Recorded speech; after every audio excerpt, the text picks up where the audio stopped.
let's jump the superhero ship here for a minute. Let's do it. And let's Just don't jump the shark. right. Yeah. let's talk about Star Wars. Another nerdy. It feels like that's such a. It's not really a negative thing in our society anymore, but it's like it's not nerdy. It's awesome. Yeah, no, like it went from something that was like really nerdy to be into, and has become like this like household thing. Oh, yeah, of course, everyone likes Star Wars. Right. Kind of like comic books. Right. Yeah. Exactly. Now, a little disclaimer on all of this stuff is that if you meet a girl and you don't yet know if she's into this stuff, it's probably wise to avoid making that the whole conversation on your date. Just saying. Interestingly enough, I met my wife because she had a Star Wars shirt on. Yes, very cool. Very cool. So you got to be selective, guys. You know, and girls too. This applies to you too. Nerddom isn't just relegated to the men. It's certainly a female thing as well. So women on a date with a guy and you don't know, feel it out before you jump into all your theories on Star Wars or on superheroes or Gandalf or whatever. Eric's dating advice. Yeah, that's all I got too. That's all I got. Not very handy with the ladies. So Star Wars, right? Changed cinema. Oh yeah. For the rest of history, and even going back and watching them, even though they're older movies, they still have this element that you gravitate towards and that you like. And part of what I liked about them, I think, is that even with the models and this, that, and the camera angles, it kind of had this believability to it again. Yeah. Not in the same way that like Dark Knight or Man of Steel had, but you have this. It feels more real. Then you jump into all this CGI stuff, which is super cool that we can do it. But I hate when we rely so heavily on it. George, I blame you. Yeah. Now I'll say this too, again with the caveat of George eats money for breakfast, and we're making a podcast in my kitchen. I don't like George as a director. No. I like him as a visionary and a story developer. Thank you. And he's a genius at those things. But as a director, Empire Strikes Back was so much better than A New Hope. Oh yeah. And even some of the writing, he's a better, like, again, story developer. Yes. Not necessarily a screenplay writer. He's not a writer. He's not a director. He's a visionary. Exactly like you said. Yeah. And I love his vision. Yes. Like his ideas are amazing. Like, yeah. Thank you, George Lucas, for giving me Star Wars. I love you for that. Yes. You've changed the world. But selling to Disney was the best thing that could have happened to the Star Wars series. Agreed. Like, Agreed. Because that gives it to people who actually, know how to write and direct. Right. Now I'll say this. When I heard they were going to do an episode 7, my heart sank a little bit. Because, a lot of times I have this, can we just leave well enough alone? Right. But naturally, when there's money to be made, nobody will leave well enough alone if we think we can make another $1 billion off of something. Which I get. I understand that.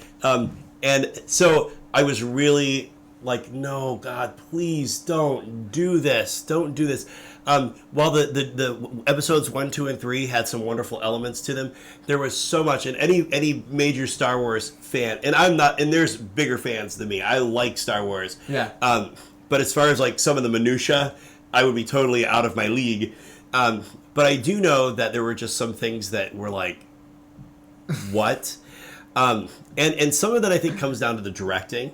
And to the writing, and to everything being fake. Yep.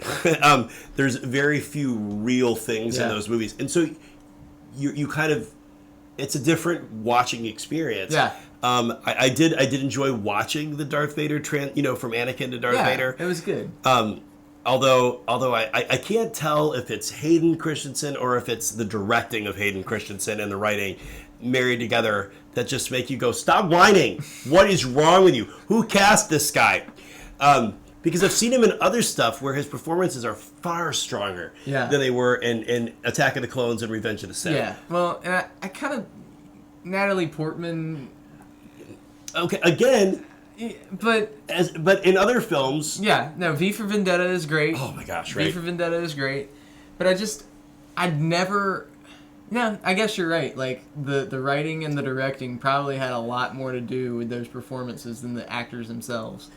I think so because Liam Neeson and Ewan McGregor in the first one were really kind of the biggest saving grace, I think, performance-wise to those movies. And even Ewan, who I love in other movies, like I respect him as an actor. Yeah.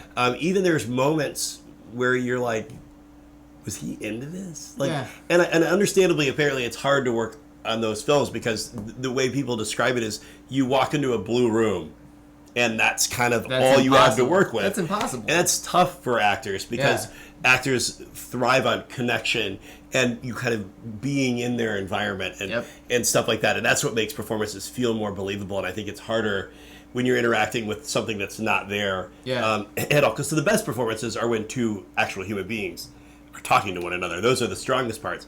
But because of those three movies, I was really... Revenge of the Sith, just by the way, being my favorite of the three. Of the three, yeah. I was really worried about this new movie. And there was one thing that changed how I felt about it coming out. J.J. Abrams. Yes, we love you, J.J. Thank you. Thank you for being awesome. I loved Mission Impossible 3. Wasn't a big fan of the second one, but J.J. Abrams was involved with directing that one. I'm like, this is really good. Well, and Lost. Going back before that, Alias.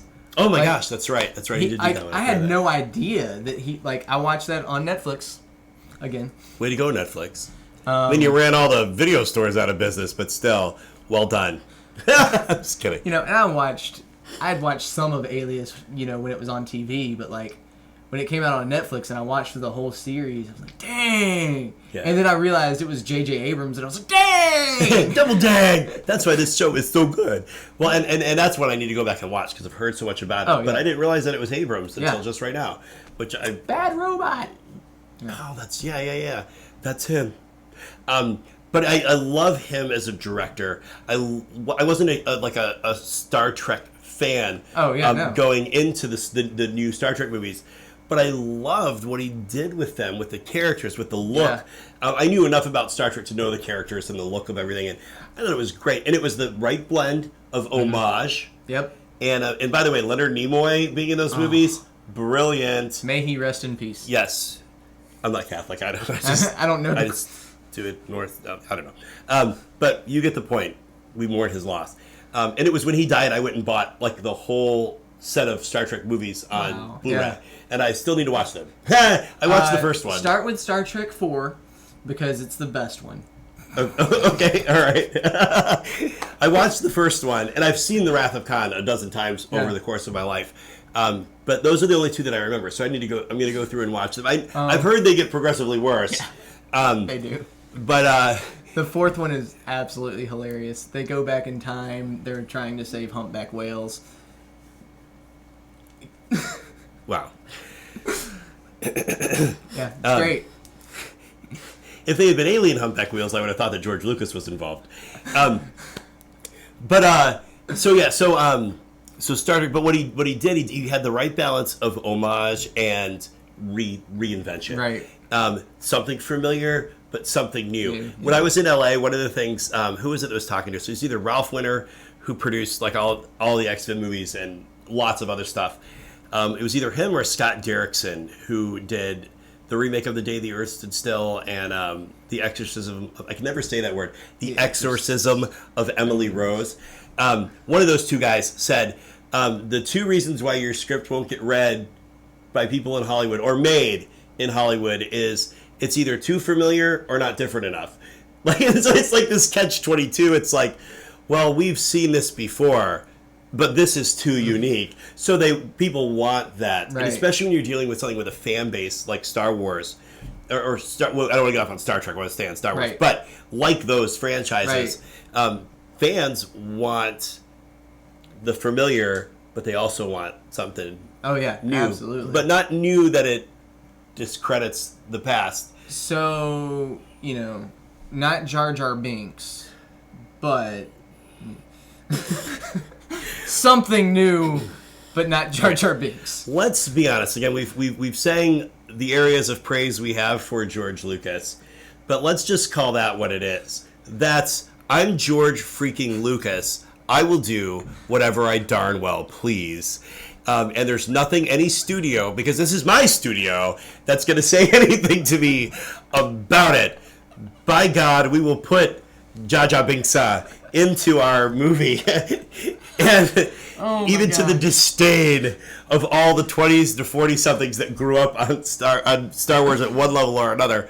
But the trailer that they released, I for the first time saw it on the big screen when I went to see Ant-Man. I got excited when I saw it on my phone, and I just about wet myself watching it on the big screen. My daughter was with me, and we both love Star Wars, and we were just about in tears. Like the first time the first time I saw the Transformers trailer for the original one, right. I was in tears because my childhood was coming to life on screen. Then when the second one came out, I cried again, but for totally opposite reasons. Michael Bay. Now, that said again, Michael Bay makes millions of dollars while we're making a podcast in my kitchen. But yeah, so but it was so exciting, and the part that gave me the biggest goosebumps is where the screen goes black and you hear Harrison Ford go, Chewie. And then the screen comes up and it's Harrison and Chewbacca, we're home. I'm like I wanted to stand up and just shout out loud. Yes. I couldn't contain it. So needless to say, I am amped about The Force Awakens. Yes. Yay! Well, and, the great thing about this is now that Disney owns it, and you can say what you will about, the originality and how they've, they're going to eventually run Marvel movies into the ground. It's going to happen. But I'm super excited for them having Star Wars because, as of right now, we've got, The Force Awakens followed by another Star Wars movie the next December, and then another Star Wars movie the next May. Because they have to come in threes. There's no other way around it. And they're not all going to be part of the Star Wars saga, but it's going to be these little offshoot movies. And I'm stories in the Star Wars universe, that you never, would have expected. Well, the series of books that are available that take this and then this branch of what's happening. And you could, in a lifetime, I don't think you could read all of the Star Wars books that are available. But yeah, it is exciting. Yeah. No. And it's exciting. The first one came out in 1977, yes. I believe. I was only 3. I didn't see that one until it was on DVD. Or, nope, that's a lie.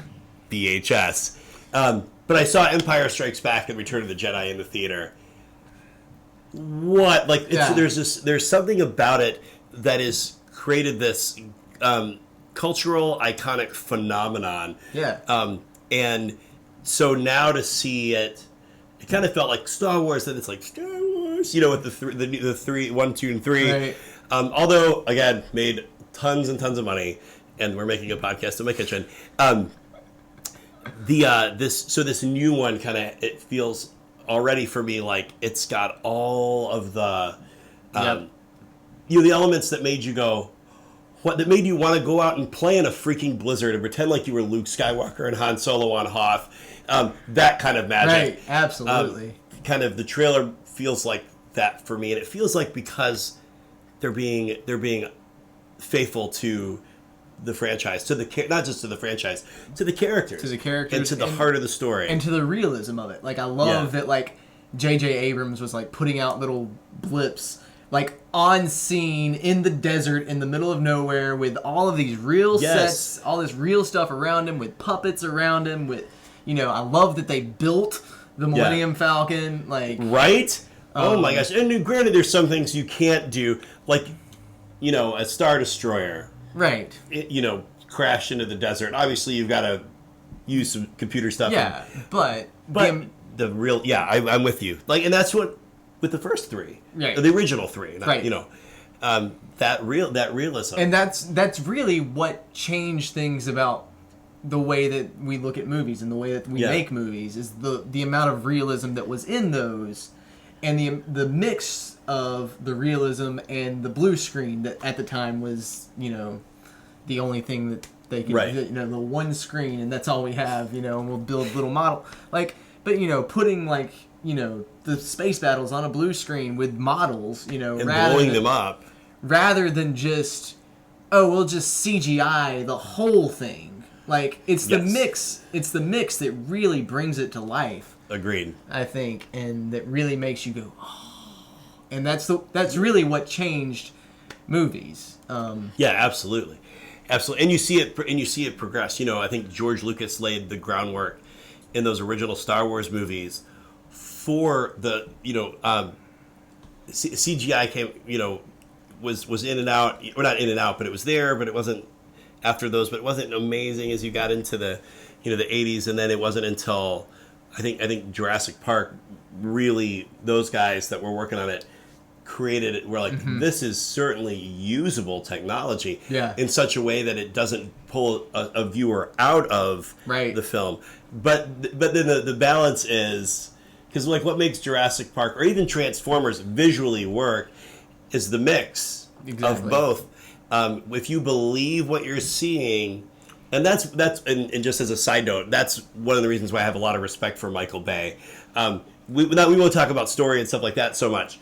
But as far as if you're watching a Michael Bay movie and something blows up or somebody's dangling off of a building, chances are it really blew up and they're really dangling over a building. Like, it's so I respect that because it's like, if we could do it in camera, let's do it in camera. Because the viewer, you believe it because you're seeing it. So that's where I think the newer Star Wars movies went wrong, was the over dependence on CGI. And even the Jurassic Park movies like 2 and 3, where it was like, because the first one it was like, we have dinosaurs on set, and and Lost World I think probably had more props on set, but 3 I think there was so much CGI in that one. It's been a while. I only watched that one in theaters. Yeah, I own them, but see, and then Lost World, we I don't know how we totally CGI got us way off of Star Wars, but I loved the the new Jurassic Park movie. Kind of had Jurassic World, right?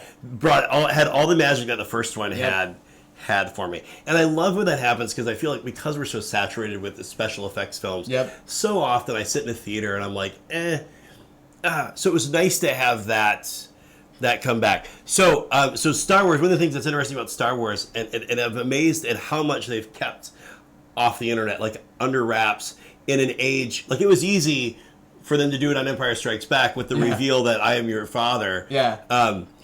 It was easy for them to do that then, but now with the internet age that we live in, and information is so readily prevalent and easily leaked, it's amazing that we don't know more than we do. Well, I think that speaks honestly to how much respect that the people who are working on it have for the integrity of the film, and how much the fans of the like, we want to be surprised. We want to not know what we're walking into. Like, at least I do as a Star Wars fan. Like, I want, like, when I go in there, I want it to be something fresh and brand new. And agreed. Like opening a present on Christmas type thing. We don't want to know. We don't want to know.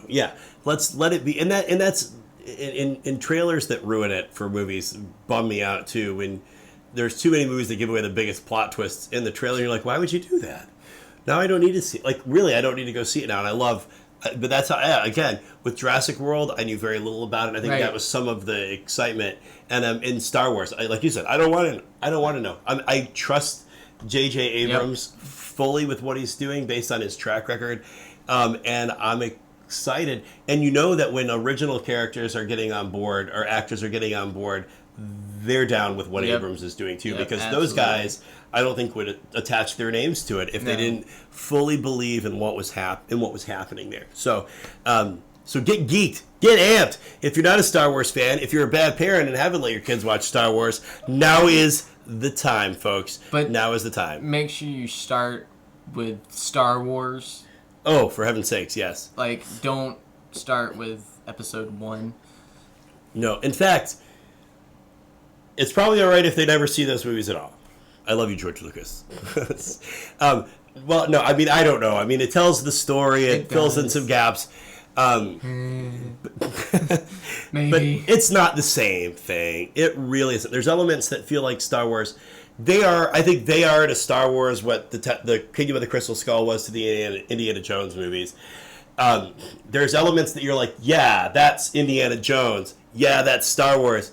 And other elements where you go, what the? Like, what just happened here? Why is this in this movie? When you deviate from what makes a project strong. Yeah. And for Indiana, like for me, like it seems like all of the strongest Indiana Jones movies were the ones that involved religious relics for some reason. Interesting. The Ark of the Covenant, the Holy Grail, Temple of Doom, Kingdom of the Crystal Skull. It's like, I really enjoyed Crystal Skull more than Temple of Doom. Like, I did too. I agree. Thank you. I agree. I haven't met anyone else until I didn't know anyone else who liked Crystal Skull better than Temple of, I hate Temple of Doom.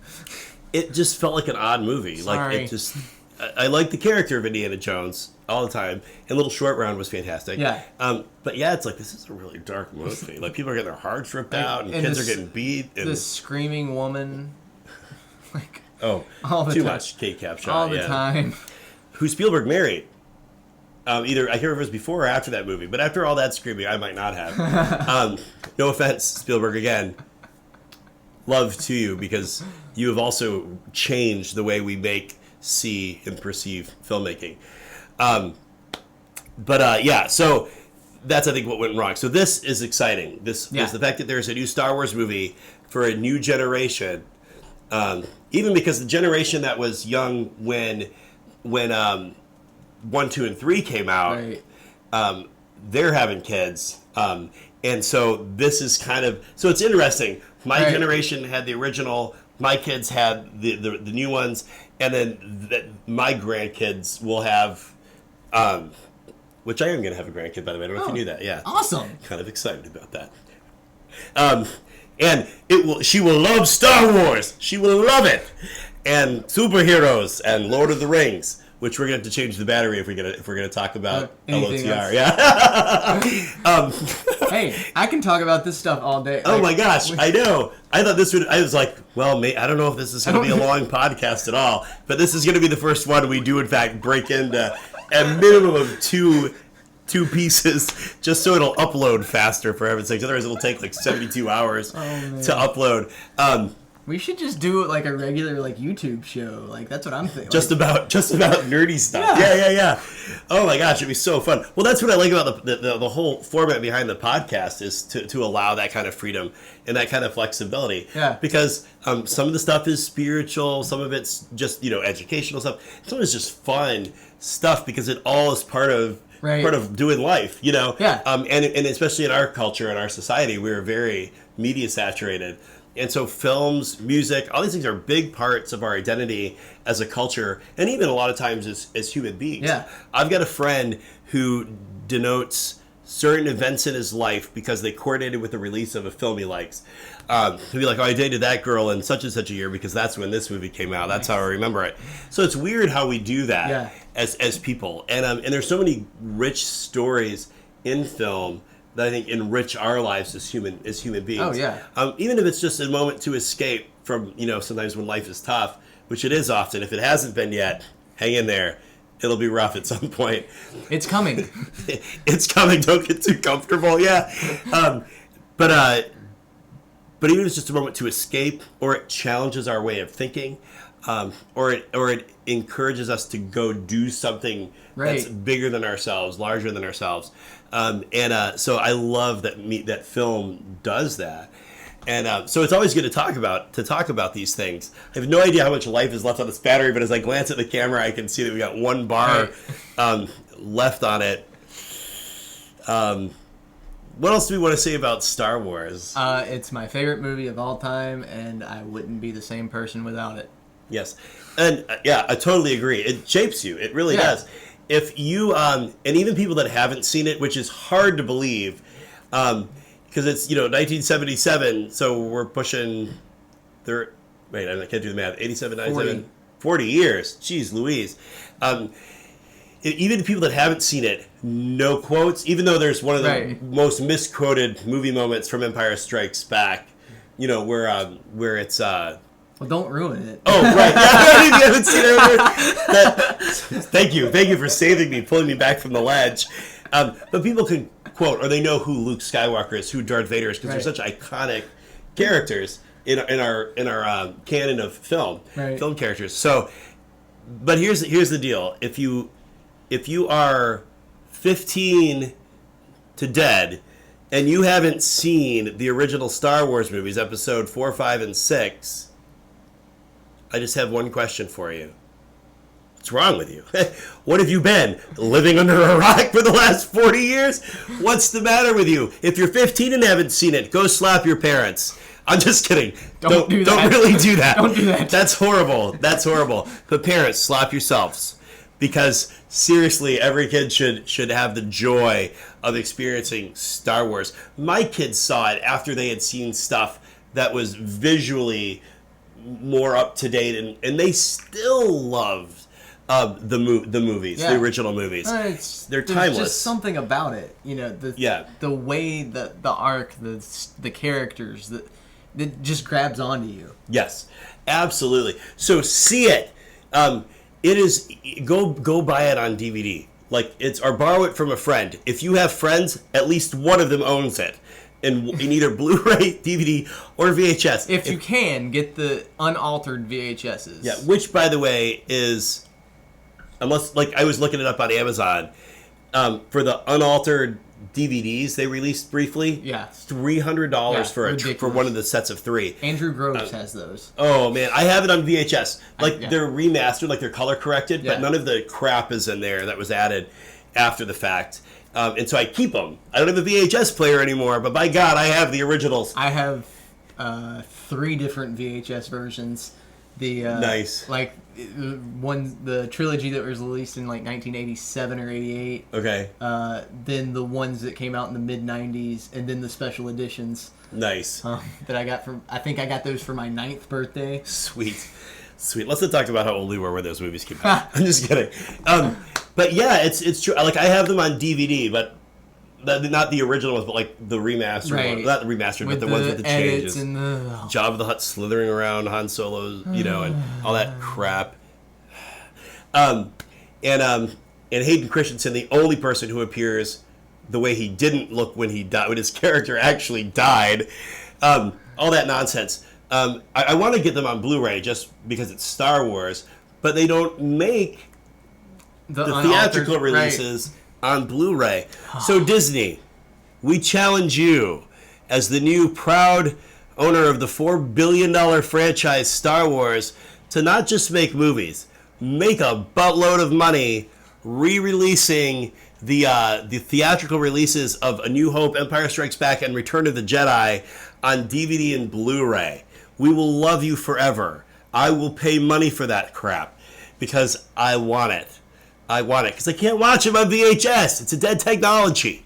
And if you want to make even more money, just scrap episodes 1, 2, and 3 and remake them. Hey! JJ, you in?